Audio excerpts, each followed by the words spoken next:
Greetings everybody, my name is Tommy the Game Master and welcome to my channel. Today I'm taking a look at an indie platformer very much inspired by Sonic the Hedgehog called Freedom Planet. This is one of those whim games that I bought during a Steam sale, mainly because I didn't spend too much on it. For this one I only spent $7.50 and it had me curious. After enjoying Sonic Mania, I decided to go back and take a look at this game. Well, it's not as good as Sonic Mania, but it does try to have 2D Sonic's sense of momentum while trying to do something different. Does it succeed? Well, yes and no. There are areas in this game where it surpasses the Sonic series, and then there are areas where it's just painfully fails. Let's take a look at this glorious mess called Freedom Planet. Freedom Planet's story centers around a purple female hedgehog named Lilac. Bull! This is a dragon. This is also a dragon. What Lilac is riding here can also be considered a dragon. Lilac herself is a purple gender-swapped Sonic the Hedgehog knockoff, and to say she's anything else means you're either lying or plain stupid. Anyways, some evil alien named Brevin has landed on our planet and is manipulating the three nations on our world to go to war with each other so he can steal the Kingdom Stone which powers their world. Along the way, she has her tag-along Carol, and she also meets a new friend in the socially awkward mutant dog named Mila and another alien named Torque as they try to find a way to stop Brevin. And I'm willing to bet with this cute characters and female cast that this is going to be a lighthearted, comical story meant for kids right from the start. Am I right? And this is going Highlander in the opening cutscene before you even get to the title screen. Yeah, Freedom Planet's plot is all over the place when it comes to tone. You can have somewhat lighthearted and even comic scenes, followed by some dark and brutal scenes like one where Lilac is almost tortured to death and is left with most of her flesh completely charred off. Beautiful, for kids. And to make things even more awkward, the voice acting is bad. Not good bad, just plain bad. It makes the story segments almost painful to get through. Lord. How about a movie? Sure. Let's start off with what's really good about the gameplay. Its stage design captures what makes Sonic the Hedgehog's 2D stages really good. It has that sense of momentum as you run around, beat enemies, and collect things. Also, each of the characters you have has their own unique ability to get around. I mainly played through Lilac stages, though I have gotten through a few stages as both Carol and Mila respectively, but enough to understand their differences, and there are quite a bit of difference between these three characters. Anyways, Lilac has a charged up shot similar to Sonic, but you can fire at an angle and even have her pinball around areas, as well as glide in some places.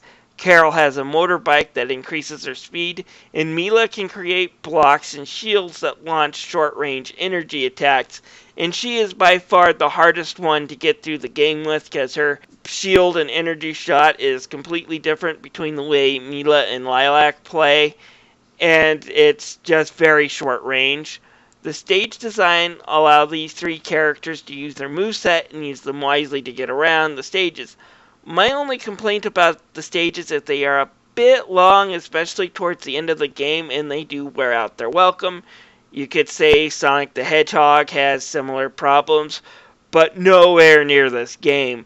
At least there is no actual time limit on it, nor do lives matter anyways. Yeah, you can collect them, but whenever you get a game over, you continue right where you start off at, in the same position that you were in when you lost all of your lives, so there's really no penalty for a game over here. That said, there's one thing I really hate about this game, and that was the bosses. Not all of them. The last fight against Brevin was actually kind of fun and dramatic, but most of them fall into the hard as heck category. You see, they try to capture the Sonic boss fights and kind of fail miserably.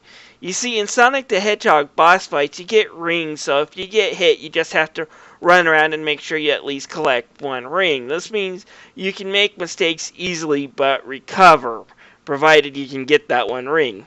Here, some bosses drop health recovery items or they have them in their area, but if you run out of them in the middle of a slugfest, you're going to die real easily. And figuring out their patterns is a real complicated pain and requires perfect timing. The bosses in some instances almost cause me to rage quit, which is a shame. They don't fit into the wonderful design of the world, but you can't save until after you beat these bosses, and overly long worlds plus overly hard boss fights really equals some tediousness here. You just went through a half an hour stage and you can't save until after you beat this guy. Granted, you have unlimited chances, but the fact that you can't save until after you beat them really increases the frustration here, unfortunately.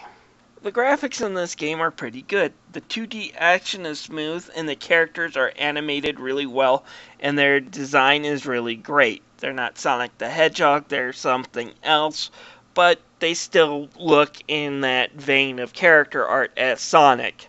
The background art is really stellar. While not as good as Sonic Mania, it still looks pretty decent. And some of the boss characters' designs are larger than life. So overall, I was impressed with the graphics.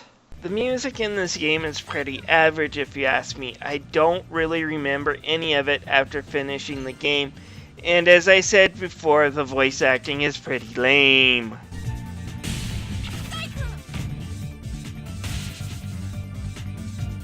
This game is not a great game, but it's not a bad game either. It does right by the Sonic series 90% of the time with great stage design and some really fun characters, and even some good ideas of its own when it comes to gameplay.